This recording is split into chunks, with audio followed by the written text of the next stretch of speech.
Hello everyone, welcome to our playthrough of the Pendulum X version 3. It's time to start a new egg, but beforehand I want to tell you what happened with them. So we had Middle Paranamon and we were doing just fine, right? I was getting up to 100 battles, and I had got to literally the 100th battle, and then they got hit, and they took an injury, and then they started trying to die. Now, I didn't know what was happening at first, because I had them on mute, because I was just doing, you know, like 30, 40 battles, and I didn't want to disturb my entire family the entire time. You know, virtual pet problems. But then a voice in the back of my head was like, Kakujo, remember that thing about how you have to shake them like crazy to help them maybe not die, and then maybe they'll leave a traded egg? Well, then I started shaking like nuts, and then a dice roll began, and then the second roll was a 3, and then they left an egg. So is this a traded egg is the question, right? I don't know. So in general, I would like to try to get the sound back on.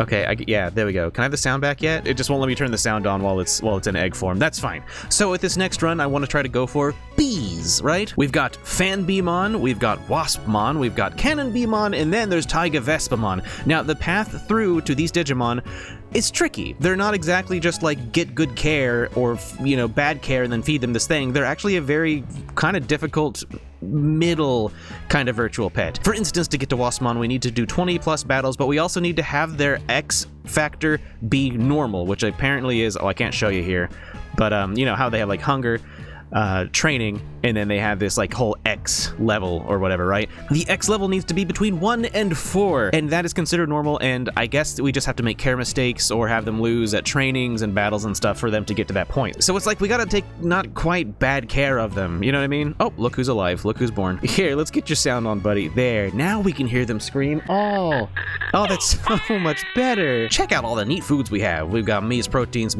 proteins, maxes, water things, metal things, wing things, rotten things. We got leaf things, poison things, blocky things, belt-looking things, Evo things, beehive-looking things, and then also this X master tag thing that I got for going through the arena quests a second time. I don't remember what Digimon it was that I fought. Oh, but sorry, Poopomon, you actually just need straight-up food, don't you? Here. There you go, buddy. See, no point on giving Poopomon any weird items at this point because they're just going to evolve into Pororomon, and there's nothing you can do about that. Darn it. Didn't get 23, but again, it's all about the rolls. What do we get? Okay, that's terrible. Oh, please. Okay, that's perfectly fine. That is perfectly all right. Yeah, get those big hits. Show that wall or open space what's for. Here we go. Now we got 23. So if you are pretty confident you got the right number of shakes, you can just press the middle. That'll give you an automatic 3, and that should be a mega hit. Come on, Poopomon, don't make a fool of me. Here we go. Come on, big mega hit screen. Yes, and that will do it. So the Digimon Vital Bracelet had a sort of sequel announced. Bandai announced that they were going to release something called the Digivice V. I guess it's a tie-in to the new TV series they're making, as well as a non-Digimon version just called like Vital Characters or something like that. Either way, you would think that it would be a vast upgrade, but really all it amounts to is they've added a sleep mode, which just reduces the vital point drain while they're not being used, and they also made it to where the evolution timer is counting while they're asleep. Now, granted, it's 2,000 yen or about $20 less than it was before, so instead of 70, you're paying like 50. But why couldn't this have just been a patch? Okay, like, I'm sorry, I hate to be that guy. I hate to be the guy that's not just constantly just graciously accepting whatever I get from Bandai, but look, why could it not have been a patch? Oh, but Kakujo, it uses Bluetooth, NFC, it's very slow. Oh, the USB ports only power, it doesn't do data transfer. Well, why not? It just feels like willful ignorance. Like, it just seems like a conscious, like, purposeful thing to be doing that. It's fine. It's whatever. So I've decided I'm not going to buy the new Vital Bracelet because, I don't know, maybe they'll patch it into the old ones after all, maybe. I don't know why they would, considering they're just pushing a new device, but yeah. So as much as I like the Vital Bracelet, and as much as I'm disappointed because I do feel like it just needed a few tweaks to really just be a more enjoyable device, and one of them definitely was reducing the vital point drain on not being used. That would have been great, but yeah, I don't know if it's like $50 plus shipping level of great. So I heard about that whole Chiaki Konaka thing, the weird Digimon audio play, where everyone was all like, oh, he's an alt-right, crazy conspiracy theorist, 9/11 truther guy, oh no, and I was like, okay, look, it's probably not that bad. Political correctness. Cancel culture を発動中. Cancel culture を発動中.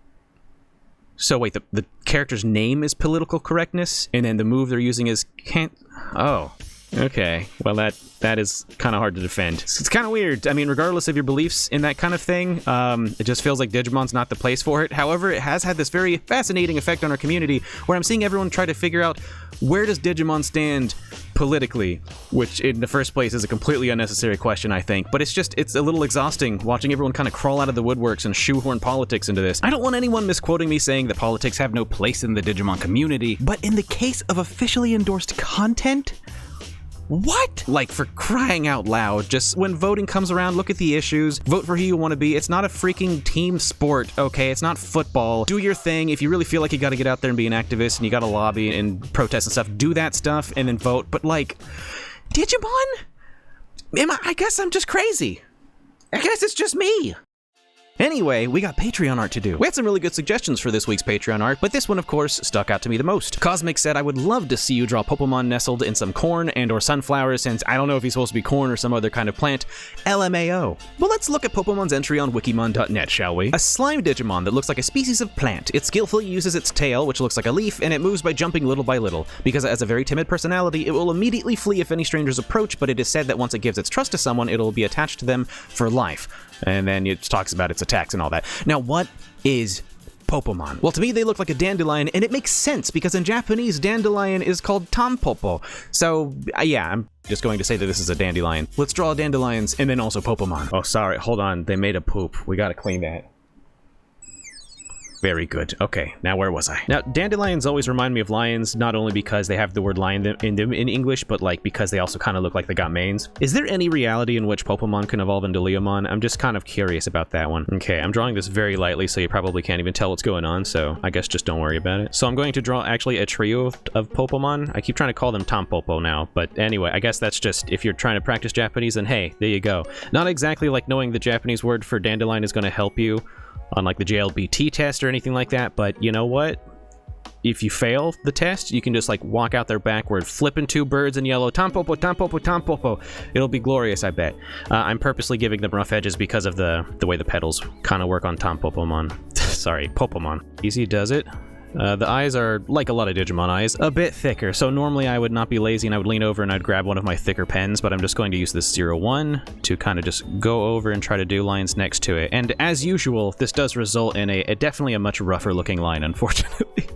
I should have just grabbed my 08 and gone to town. It's okay. Realistically, in the end, I think their eyes are going to be pretty heavily hatched in anyway, so I'm not super worried about it. A little bit of hatch lines here and there, a little bit more petals. Boy, it sure is a good thing that I'm drawing this kind of Digimon today, because my hands are a little shaky. I probably should have eaten something other than chips. But gosh darn it, sometimes you wake up and the person who was supposed to do dishes didn't do dishes, and it's like, do you want to have a good breakfast after you spend like an hour doing dishes, or do you just want to eat chips? You know what? Sometimes chips. Then each of Popomon's little petal bits also have their own kind of hatching in there. I mean, it's literally in the design that Popomon has hatching on their petals. I don't know what I'm going to do when it comes time for me to hatch. I guess I'm out-hatched. I'm going to say outmatched, but yeah, I'll let the pun stand for itself. Okay, this time I'm going to not be lazy. I'm going to grab my really thick pen. Okay, here comes the big pen. When will I learn that sometimes just putting in the slightest amount of effort really makes things easier in the long run, thusly requiring less effort? I'm just going to get this eye out of the way over here as well before I put this pen up. So this Popomon over here, those of you who are like Popomon aficionados, like the ones that really know what they're talking about when it comes to Popomon, know that this Popomon that I'm drawing right now doesn't exist. This is just like the poof poof wish flower version of Popomon, which I just feel like has to definitely exist. And I'm sure someone in the comments is going to let me know that that has existed the whole time and that I'm not a real Digimon fan, but that's okay, all right? Like, I'm just having fun imagining what Popomon's actual like wish flower evolution equivalent would be. Gotta put some poofs in the middle area so it looks like they're not just like displaying like a flower, because they're a flower, but you know what I mean. This is a wish flower. By the way, does anyone else call them wish flowers? I don't remember what I used to call them. I think I just called them dandelions before, but then like my kid one day came home from school and was like, Dad, look, wish flowers, and that's just its name now. I mean, I guess the idea is that you blow them, these little flower poofs off, and then you get a wish, right? That's the deal. I don't know. I'm not the kind of person that goes outside very frequently, so I don't get many opportunities to interact with wish flowers. But those of you who do use them, I mean, does it work? Do you get straight up wishes? Come on. It's a tiny one. I love dandelion leaves so much. I know they're like kind of vaguely related to arugula. but like legitimately in salads, they're not bad, okay? I love going around looking for fresh dandelions so I can get the roots and make tea out of them. It's apparently very good for you. It's also just fun to like go out and get something and then make something from nothing, you know what I mean? Or I guess it's, well, if you get something, then you make something from that something, you know what I mean? To make something from nature, from the ground, and for it to be safe. I definitely wouldn't recommend going around to like dandelions you find on the side of the road because those things have surely absorbed lots of pollution. But yeah, it can be a fun thing. Don't tell Popomon though. They'd probably get upset if they find out I've been eating them. I'm going to do a little more vertical hatching on the leaves, just space it out a little wider. I'm doing vertical here instead of horizontal because, artist's pro tip, I'm just lazy right now and I don't feel like moving my sketchbook. Like I illustrated a couple episodes ago, this whole stage is rather static, and if I move it, it's all going to fall apart. Okay, hopefully enough time has passed, and hopefully this particular piece of paper is going to be good about not running the ink lines down. So far, so good. Hey. Nice. Tiny eraser snakes, but, you know, better than nothing. Eraser snake beggars can't be eraser snake choosers. There we go. Popomon with his family. Thanks for the suggestion, Cosmic, and that's all from me, everyone. I hope you all have a wonderful day. Thank you for hanging out with me. Next time you see this guy, they might skip right on past the next stage, even past Rookie, because that's what happened last time. And you might see them next as an adult Waspmon, if things go right. Thanks, patrons, for supporting this channel, especially Shifter and Dog Trainer 89, and I'll see you all in the next one. Have a good one.